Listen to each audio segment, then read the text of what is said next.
novembre 1973, Ronald DeFeo abat ses parents ainsi que ses 4 frères et sœurs dans leur résidence d'Amityville sur la rive sud de Long Island, New York.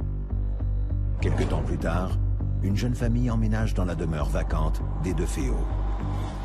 Elle ne restera que 28 jours, terrorisée par des présences diaboliques dans la maison. Amityville venait d'entrer dans la légende du monde paranormal.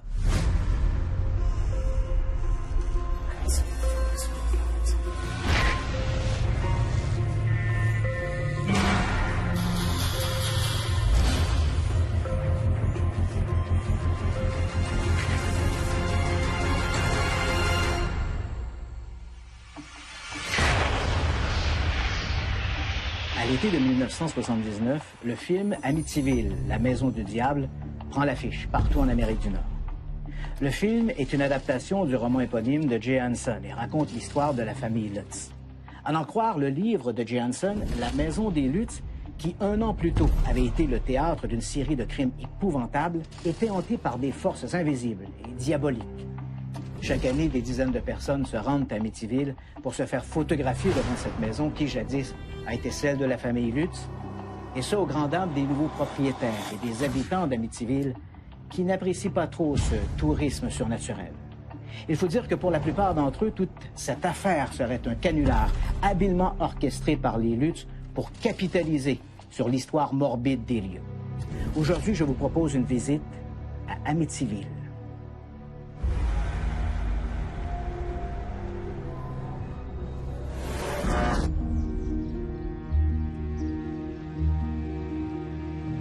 En novembre 1974, la police d'Amityville est dépêchée au 112 Ocean Avenue, juste derrière moi. Sur place, ils y trouvent 6 corps. Le couple, Ronald DeFeo Sr., son épouse Louise et 4 de leurs enfants. Mark, John, Allison et Dawn. Le seul survivant est l'aîné des garçons, Ronald DeFeo Jr. Il sera arrêté et condamné pour ses crimes à 150 ans de réclusion. La maison va demeurer vacante pendant quelques mois. Puis, en décembre 1975, George et Kathy Lutz, ainsi que leurs 3 enfants, emménagent au 112 Ocean Avenue. Ils n'y vivront que 28 jours. À les en croire, les lieux étaient hantés par des forces maléfiques. Leur récit fera du 112 Ocean Avenue la maison la plus hantée d'Amérique. Mais cette réputation est-elle surfaite? Pour le savoir, j'ai demandé à quelques experts.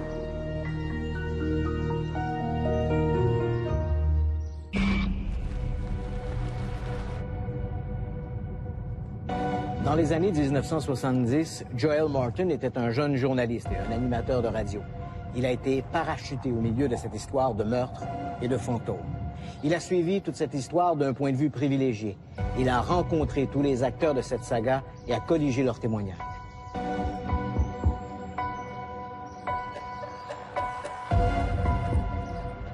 En novembre 1974, je travaillais en tant que directeur de nouvelles à une station de radio à Long Island.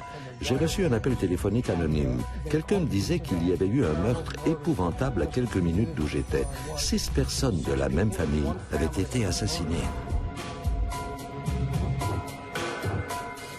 Dès le premier soir, des voisins suspectaient Ronnie DeFeo d'être l'assassin. Cette nuit-là, j'avais décidé de me promener. Un groupe d'enfants était là devant la maison d'à côté, sur le bord du trottoir. Ils m'ont reconnu à cause de mon travail à la radio. Et ils m'ont dit, on sait qui a tué les 4 enfants, la mère et le père. J'ai répondu, ah oui, comment le savez-vous? L'un d'entre eux a nommé Ronnie DeFeo Jr., le fils. J'ai dit, comment vous le savez? Ils ont tous dit la même chose. Il est fou, c'est un voyou, il l'a fait. En tant que journaliste, bien sûr, je ne pouvais pas dire ça. La police n'avait encore rien confirmé. Ils ont fini par le faire. À peine 2 ou 3 jours plus tard, la police a annoncé qu'ils détenaient leur suspect, Ronnie DeFeo Jr.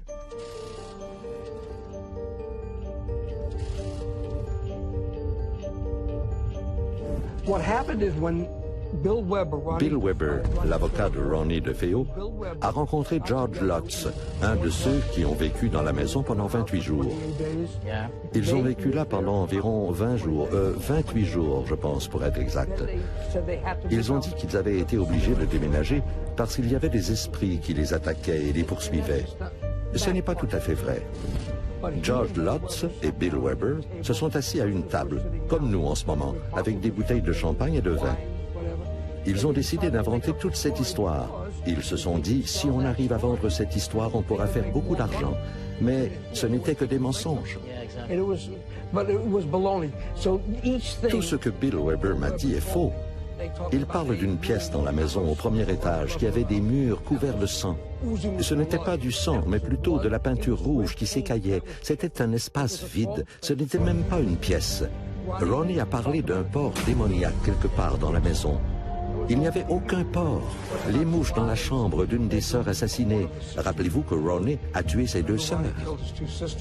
Dawn and Allison. And it was the Allison room. Exactement. Ils ont dit qu'il y avait des mouches, mais ce n'étaient pas des mouches du tout. Il faisait extrêmement chaud en haut. Il y avait des corps et des larves qui se formaient. C'était dégoûtant. Ce n'étaient pas des mouches, c'était des larves. Ils l'ont juste inventé. Et au moment où le livre est sorti, et ensuite le film, c'est devenu de plus en plus gros. Même Jay Hanson, l'homme qui a écrit le livre, m'a dit qu'il n'a même jamais visité la maison. Qui sont les Lutz? Qu'est-ce que l'on peut dire à propos d'eux? C'était une famille du coin. Les Lutz n'étaient pas bien connus. Ils étaient assez discrets. Ils avaient obtenu un très bon prix pour la maison. 80 000 $. À ce moment-là, la maison valait 80 000 $. Mais même à ce prix, ils ne pouvaient pas se permettre de payer l'hypothèque. C'était clair qu'ils allaient être obligés de vendre la maison. Ils avaient donc une motivation pour trouver de l'argent. C'est en affirmant que des mauvais esprits, des fantômes et des démons les ont chassés de la maison qu'ils ont expliqué pourquoi ils ont dû partir si vite. Mais la vraie raison était sans doute qu'ils ne pouvaient simplement pas payer la maison. Ils avaient des enfants en plus, donc ils sont partis. Lorsque la maison d'Amityville a été abandonnée après ses 28 jours d'occupation par les Lutz, la maison aurait été enquêtée par ce célèbre couple Ed et Lauren Warren. Les Warren étaient assez connus, mais pas vraiment populaires. Ils avaient la réputation d'être parfois excellents. Puis lui, bien, il est décédé. Mais elle avait une bonne réputation. Puis, tout à coup, elle est impliquée dans une histoire de maison supposément hantée. Parce qu'on se questionnait à savoir si elle était vraiment hantée. Madame Warren s'est alors retrouvée au cœur de la controverse. Elle ne s'y attendait pas. Mis à part la hantise que les Lutz ont rapportée, avez-vous jamais entendu parler de manifestations surnaturelles dans le 112 Ocean Avenue avant l'arrivée des Lutz ou après le départ des Lutz? Avant le déménagement des Lutz, il n'y avait jamais eu de tels incidents là-bas. Personne ne m'a jamais dit qu'il y avait toutes sortes d'esprits et de forces démoniaques là-bas. Je n'ai jamais entendu parler de ça. Rien n'a été dit sur cette maison jusqu'à ce que les Lutz y emménagent. Ni après le départ des Lutz. Ni après leur départ, c'est exact. Il n'y a pas eu d'autres histoires. Non, non. L'histoire d'Amityville, une fraude ou une histoire vraie? Un peu des deux. L'histoire inventée par Lutz et l'avocat Weber, oui, c'est une fraude. Quant aux autres choses qui sont arrivées là-bas, étaient-elles réelles? Oui, je ne pense pas que c'était une invention de Lutz. Je ne pense pas que c'était ce que Weber a inventé. Je pense qu'ils ont vraiment créé cette histoire à partir de ce qu'il y avait là-bas, sauf qu'ils l'ont légèrement modifié.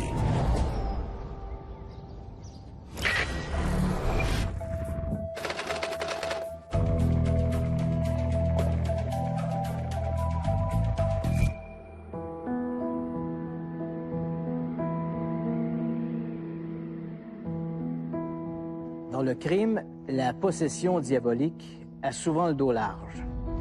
Maurice Thériault voit le jour en 1935 à Sainte-Agathe. Maurice, étant l'aîné des garçons, doit abandonner ses études pour travailler au champ. Son père, sans égard pour lui, l'exploite du matin au soir. Pour Maxime Thériault, Maurice n'est rien de plus qu'une main-d'œuvre bon marché.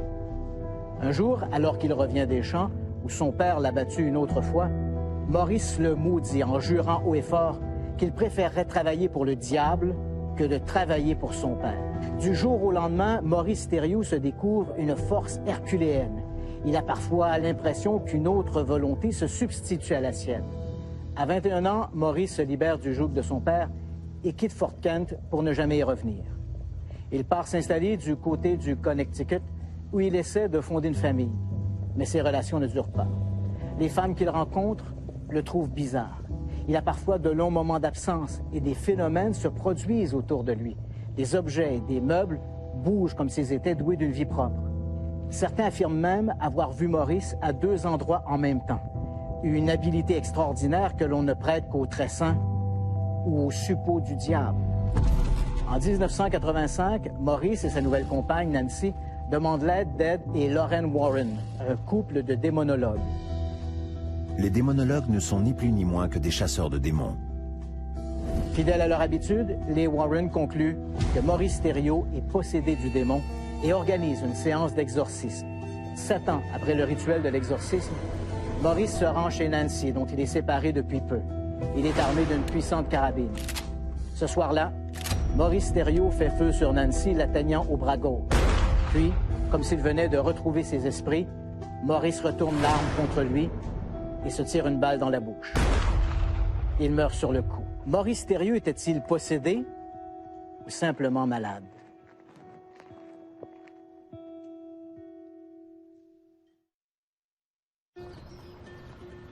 Christian rencontre Will Survive, auteur d'un livre sur l'histoire d'Amityville et détenteur d'un baccalauréat en justice pénale. Notre enquêteur veut discuter de l'affaire Amityville avec lui. Cette nuit-là, Ronnie DeFeo Jr. a tué les 6 membres de sa famille avec une carabine de gros calibre, alors que tout le monde était au lit. Aucun d'entre eux n'est sorti de son lit au moment de la tuerie. Ce qui me paraît étrange, c'est que personne n'ait bougé malgré la détonation. La famille DeFeo était une famille italienne typique, qui habitait dans un quartier aisé. Il semblait être une famille normale, entourée d'amour. Il y avait des articles religieux partout dans la maison. Qui était Ronnie DeFeo? Selon les dires, Ronnie DeFeo était un adolescent un peu troublé. Il avait certains problèmes à l'école, mais rien de trop anormal. Il semblait être un adolescent un peu perturbé, un peu intimidateur, mais sans plus. Est-ce que Ronald DeFeo a jamais expliqué pourquoi il avait abattu sa famille? Il a raconté 26 versions différentes. Elles sont toutes détaillées dans mon livre. Il a inventé beaucoup d'histoires. Il a raconté que c'était un meurtre de la mafia, puis que c'était sa sœur qui les avait tous tués, et toutes sortes d'histoires. Il a finalement admis à la police que c'est lui qui l'avait fait. Il leur a indiqué l'endroit où il avait jeté l'arme à feu dans le lac, à un coin de rue de la maison. Il a fini par admettre ses meurtres à la police, même si on ne sait pas exactement ce qu'il a dit, puisqu'il n'y avait rien sur les vidéos qu'on a visionnées. Mais il a vraiment raconté 26 versions différentes, toutes très variées. Pourquoi il l'a fait? Nous ne le saurons jamais. Mais les gens se posent la question, est-ce qu'il a réellement commis tous ces meurtres seul? C'est là la vraie question à laquelle on doit répondre. Selon Ed Kangassir, un voisin de 80 ans que j'ai interviewé pour mon livre, il s'agirait d'un meurtre lié à un gang de rue. C'est le chef de police qui lui aurait raconté ça. C'est ce qu'il m'a dit lors de l'entrevue que je filmais. Donc, qu'est-ce qu'on en sait vraiment? Est-ce qu'un jour on aura de vraies réponses? Je n'en suis pas sûr du tout. Après les Lutz, les propriétaires suivants de la maison n'ont plus jamais vécu de manifestations paranormales. Étant liés aux Lutz, ce sont les Warren qui ont créé l'histoire de hantise de la maison. Durant l'enquête des Warren, on sait qu'une photographie aurait été prise et cette photographie montrait un personnage regardant par l'entrebâillement de la chambre de ce qui était jadis la pièce où a été assassinée Alison DeFeo. Ça fait vraiment peur. Personne n'était dans la maison à ce moment-là. Est-ce que quelqu'un s'y a introduit? Est-ce que c'était une mise en scène? On ne le sait pas. Si tout ça a été planifié, ça reste encore un secret.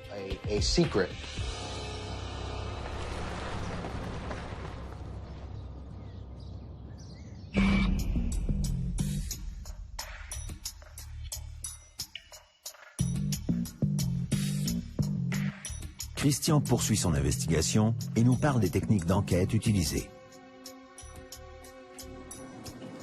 Au lendemain de la publication du livre The Amityville Horror, Amityville, la maison du diable en français, les Lutz ont déménagé en Arizona, où ils ont divorcé. Cathy est décédée en 2004 et George en 2006. Seuls eux connaissaient la vérité sur les manifestations d'Amityville. Ont-ils tout inventé, comme certains l'ont prétendu, ou ont-ils simplement exagéré des manifestations qu'ils ont bel et bien vécues, mais qu'ils ont considérées, à tort ou à raison, comme étant de nature paranormale?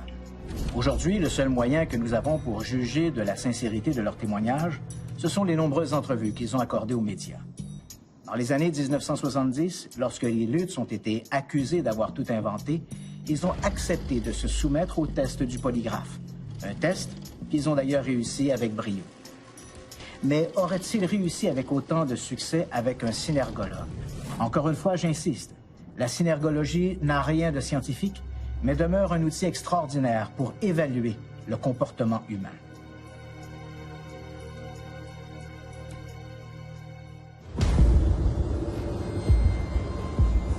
La synergologie est destinée à interpréter le langage non verbal d'une personne. Pour en connaître davantage sur cette technique, Christian rencontre la synergologue Annabelle Boyer. Je t'ai demandé de regarder une série de vidéos du couple Lutz et de regarder un peu quels étaient leurs comportements, leurs gestes par rapport aux questions qui leur étaient posées. Georges, dites-nous ce qui vous est arrivé. Décrivez ce qui est réellement arrivé. Bien, d'abord, quand nous sommes arrivés dans la maison, tout était normal. C'était une charmante maison et on a aimé l'habiter. Dans la semaine qui a suivi, quelque chose a touché la main de Cathy. On en a parlé et on ne peut toujours pas expliquer ce que c'était. C'était une chose invisible. Monsieur Lutz ne bouge pas. Ses mains restent collées aux cuisses. Il est vraiment immobile. Et les moments où il va décrocher du regard de l'animateur, on a ce qu'on appelle une défocalisation active. Ça veut dire qu'il n'y a pas de clignement de paupières dans les changements d'orientation. Et ça, c'est particulier. Et ça suggère quoi?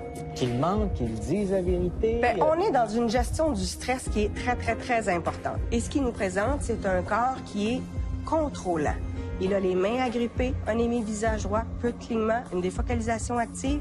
Et bizarrement, quand il raconte l'histoire, on n'a pas du tout de mobilité au niveau des gestes, on n'a pas de mobilité au niveau du corps. C'est comme s'il n'avait jamais vécu ce qu'il décrivait. Parce que quand on a vécu une situation, le corps l'a enregistré et quand on raconte cet événement, le corps revit les émotions qui ont été vécues. Chez lui, je n'ai pas ça. J'ai pas d'accélération de la respiration, j'ai pas d'accélération du rythme cardiaque, j'ai pas de démangeaison, j'ai pas de changement de position, j'ai pas de geste, je n'ai pas de cognition incarnée. Donc, j'ai pas les éléments qu'on aurait habituellement dans l'authenticité. Il y avait une tempête à l'extérieur. Seulement nous pouvions l'entendre dans la maison. Le vent était vraiment violent. Et M. Lutz va s'appuyer sur le lutrin pendant toute sa conférence. Il va scanner la salle, il va regarder ce qui est devant lui. On a une défocalisation, encore une fois, qui est active. On a encore des gestes d'ancrage. On a encore peu de mouvements. Avec ce que je vois dans les vidéos, moi, je me questionne, mais ce que j'ai comme signes, ce sont des signes de non-authenticité à plusieurs moments. Donc, il y a probablement des bouts qui ont été enrobés, qui ont été bonifiés avec le temps. Il est tellement en mode vigilance. Il est tellement dans le contrôle du discours que, selon moi, il est conscient que ce qu'il dit n'est pas tout à fait conforme à ce qui s'est réellement passé en 1975.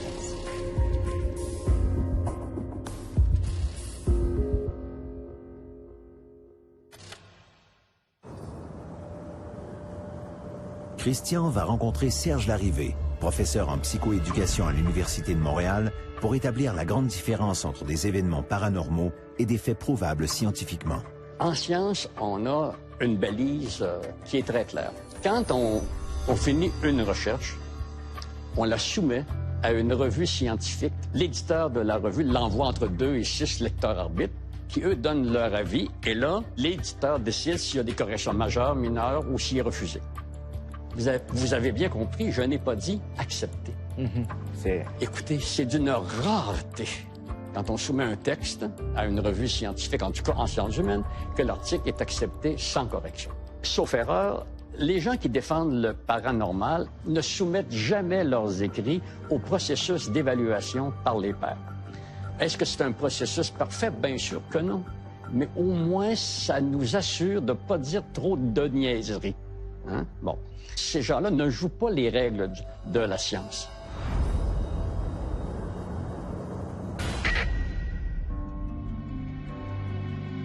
les faits qui ont contribué à la célébrité de la maison d'Amityville sont loin de faire l'unanimité. Objectivement parlant, cette soi-disant hantise n'a jamais été enquêtée proprement et rien ne prouve que les faits allégués par les Lutz s'y soient jamais déroulés. Quant à la présence du couple de démonologues Ed et Lorraine Warren, difficile de qualifier leur visite d'enquête. Même la photographie du garçon fantôme, que les Warren ont souvent présentée comme une entité, regardant par la porte ouverte de l'ancienne chambre d'Alison DeFeo, l'un des enfants assassinés au 112 Ocean Avenue, a depuis été identifiée comme étant celle de Paul Bartz, un collaborateur des Warren, bien vivant à l'époque et toujours bien vivant aujourd'hui. Quant à savoir maintenant si ces manifestations étaient de nature surnaturelle ou psychologique, la question reste entière, même si je favorise une approche psychologique.